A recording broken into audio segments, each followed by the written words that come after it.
இன்றைக்கு 40 பேரையும் வெற்றி பெற செய்த வாக்காளர் பெருமக்களுக்கு, தமிழக மக்கள், பாண்டிச்சேரியை சார்ந்த அனைவருக்கும் இந்த நேரத்திலே நாம் நன்றியை தெரிவித்துக் கொள்ளுகின்றோம்.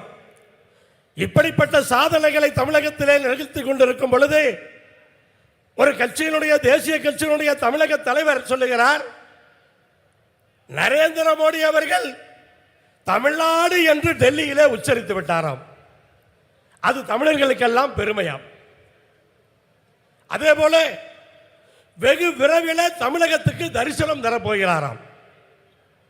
இப்படித்தானே திருவள்ளுவரை சொல்லி சொல்லி ஏமாற்ற பார்த்தீர்கள், திருக்குறளை சொல்லி சொல்லி ஏமாற்ற பார்த்தீர்கள், 10 முறை தரிசனம் செய்து பார்த்தீர்கள், ஒன்றும் நடக்கவில்லையே.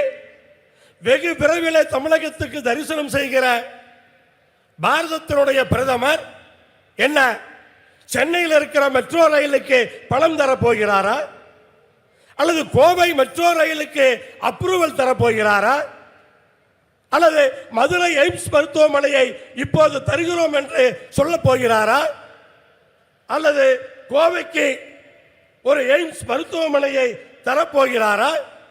இந்த கொங்கு மண்டலத்திலே வீழ்ந்து கிடக்கிற ஜவுளி தொழிலை தூக்கி நிறுத்துவதற்கு ஏதாவது திட்டம் சொல்ல போகிறார்கள்?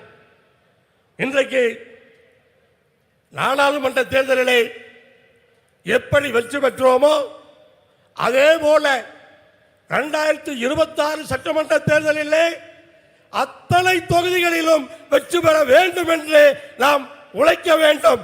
அதற்கும் பிள்ளையார் சொல்லி போடுகின்ற நாள் இந்த நாள்.